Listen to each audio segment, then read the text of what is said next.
What's up guys, Coach Ethan here. Today we're going to talk about shooting form and specifically why right now is the opportunity you guys should take to fix your shooting form so that down the line you can become a great shooter.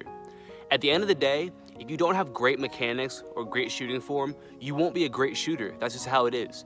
You might be able to be an okay shooter or a decent shooter, but when it comes to playing at the highest level, being able to get your shot off as quickly as possible, and having to compete with other guys who also can shoot, if you don't have great mechanics, you're gonna fall behind people, and eventually you're gonna get to a point where you just can't compete. And as many of you guys know, if you see my other videos, I believe that shooting is the most important skill in basketball, and I don't think there's really even a discussion about it.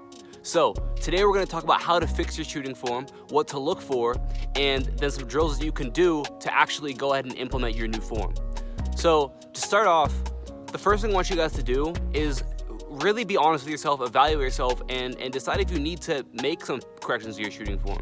All right, how good of a shooter are you already? Does your shot feel like it's really good when you compare it to guys in the NBA? Does your shot look comparable to theirs? Or do you feel like there's a certain part of it that you feel like isn't quite right, that maybe you can make a little bit better, and you just haven't gotten around to doing it? What you guys should do is take a video of yourself shooting from a bunch of different angles, from behind, from the front, from the sides, just so you can see exactly what your shot looks like. You can see exactly how your hand placement is, how the ball looks, how your rotation is, all the important things that we're gonna talk about in this video. That way you're really gonna be able to truly decide and really self-evaluate to see if you do need to change your shooting form. Because like I said guys, now is the time to do it.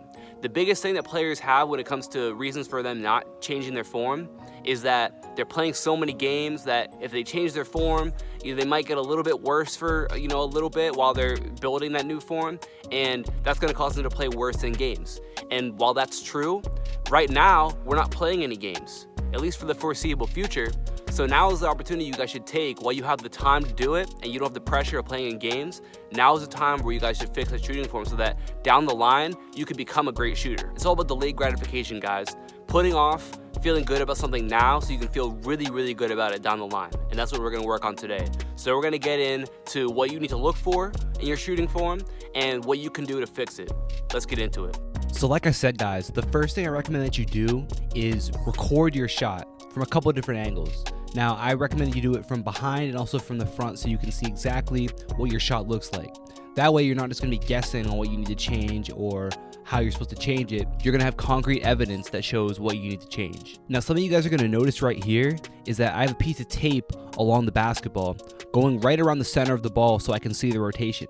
And the reason that I do this is because it can be hard to tell what your spin looks like, but a lot of the times, if you have good rotation on the basketball, good backspin, you at least have the foundations to become a great shooter once you start to get the reps up. But typically, if I see a person who doesn't have good rotation, they might have some side rotation on the basketball, then they're going to be inconsistent, and no matter how many shots they get up, they're never going to be the type of shooter that they want to be. I also recommend, like what you guys are seeing right here, is that you take some videos in slow motion so you can really see the spin and your form. This is going to allow you to really break down how your shot looks. Also, don't get too caught up in making sure the backspin is exactly in a straight line. As you'll see, the ball is wobbling a little bit, but you can still tell overall that there's good backspin on the basketball. Don't feel like it has to be perfect. Very, very few shooters actually will shoot it perfectly, and that's all right. But you want to make sure that it's consistent and you don't have any weird side spin on the basketball. Between my junior and senior year of high school, I spent the entire offseason with tape around the basketball because I realized that I had a little bit of side spin on the ball that was throwing off my shot a little bit, not allowing me to become a consistent shooter. And because I did that and I really worked on having good backspin, I took myself from being an inconsistent, decent shooter to a very, very consistent shooter the next year just by changing the spin on the basketball. So using the tape, making sure that your spin is good, is something you should really look to do. So if you realize that you do have a weird side spin on the basketball, what should you do to fix it? Well, there's no one-size-fits-all answer for this, so you're going to have to recognize what you specifically are doing wrong. We're going to go over a few reasons that could be happening to you. Let's talk about hand placement. So there's two different types of hand placement that I would teach. The first one is to have your pointer finger and your middle finger split the basketball down the middle. So as you see, the tape is our mark of where the middle is, and this is the way that I personally shoot because I feel like it gives me the most control of the basketball. So the last two fingers that come off the basketball would be your pointer finger and your middle finger. So the second type of hand placement would be where your pointer finger is down the middle of the basketball. And this is the way that guys like Kobe and Dirk will shoot the ball. And the reason that this works for guys like that is because now your pointer finger is the last finger off the basketball. So if you get that finger directly into the rim, then it's going to be a straight shot. And a lot of guys find that their rotation and their control is a lot better like this. Now, I used to actually shoot like this, but when I transitioned to a two-finger approach, I just got more control on the ball, my rotation improved. So what you need to do is you need to evaluate for yourself, try these out, see which one works better for you, and then make your decision. The second thing that you should try out to fix your rotation would be to change where you start your shot from. Now, for me personally, I used to start my shot a little bit more towards the middle of my body, similar to how Kevin Durant does. And while that's not necessarily wrong if it works well for you, for some people, it just doesn't work well with their mechanics, and it was like that for me. So what I did is I moved my shot start a little bit more towards the outside, towards my right hip. And for me personally, that really helps my shot to have better rotation. Now, don't feel like what I do is what you have to do, because I know players who don't shoot the way I do who have great rotation too. See what works best for you. At the end of the day, it's all about getting the best result, not necessarily worrying about having the same mechanics as anybody else. To really cement in our good rotation, we're going to go through some form shooting, but with a little bit of a twist to it. So we're first going to do one-hand form shooting, but as you see right here, I'm putting my arm straight out, then bring it into my shot, then I'm going up with it. This is going to allow us to keep the ball straight and to really make sure that we have the ball exactly where we want it to be. And also make sure that when you have the tape on the basketball, that you have it so that you can tell what the rotation is going to be. So as you see, I have the tape lined up so it's going to be straight, and I know for sure whether or not I have good rotation when I shoot it. Next, what we're going to do is we're going to move it to two hands, but it's only going to be adding that guide hand. So essentially, you're going to start off the same as that one-hand form shooting, and then when you get into that shot-ready position, you're going to bring your guide hand to the side of the basketball and then go into the shot. So really, the only difference here is that you're just bringing that guide hand to the basketball. This is going to make sure we don't allow that guide hand to affect the basketball, and if you feel like your guide hand is what's affecting the basketball, this is a good drill to help you break that habit. In my opinion, the two most important parts of shooting are the rotation on the basketball and the arc that you have in your shot. Having one of these two things messed up can ruin your shot. So we just talked about rotation, the importance of it, and how you can tell what your rotation looks like. And it's really simple when it comes to arc.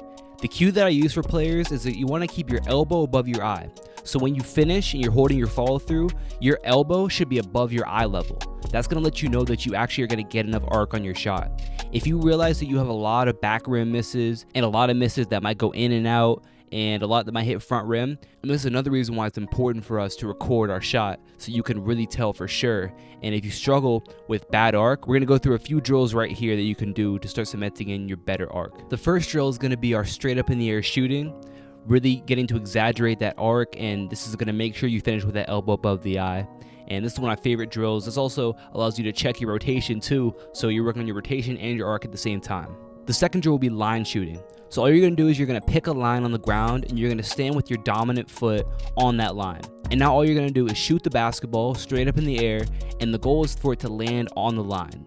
Okay? This is going to make sure that you're shooting the ball straight. Again, you're going to have to get arc on it, finish it with that elbow above the eye, and you're going to be able to see your rotation when you shoot it as well. Now here are a couple drills to put everything together. One of my favorite drills is backboard shooting. All you're going to do is you're going to stand right in front of the backboard and you're going to shoot the basketball. And the goal is for it to hit the backboard so that it bounces right back to you. This is going to force you to shoot the ball straight and become more accurate with your shooting. The next drill is slow motion form shooting. Now what this is going to do is it's going to sort of tie everything together. And by you shooting it slower, it's going to make sure that there's no hitches in your shot and you have a nice smooth motion. And then of course, we want to make sure we get into a regular two-hand form shooting, making sure that we're not afraid to use our legs when we get into this shot. And you can start in kind of close, really exaggerate that arc, elbow above the eye, and you can take a couple steps back after that too, making sure you still keep that arc and try and switch every single shot. And then finally, to allow you to work on actually getting jump shots up with your new form, we're going to go with paint jump shots. So all this is you're going to be in the paint and you're going to shoot a bunch of different types of jump shots. So you can go self-toss to yourself, you can go off the dribble, whatever you want it to be. This is going to allow us to be still in close to the basket, but able to work on our jump shots still with our new form. If you guys enjoyed this video, hit that like button and subscribe too. I want you guys right now to go to the link in my description below to join our private basketball training group, where I'm giving you guys free workouts, personal coaching, and a ton of exclusive stuff. It's completely free and it's the best place to be right now. So like I said, link in the description below. Go ahead and join. I'll see you in there. If you guys like this video, hit that subscribe button for me. Hit this little like button right here to make it easy. I appreciate it, guys. And drop a comment too. Let me know what you want to see next. That's it, guys. Peace.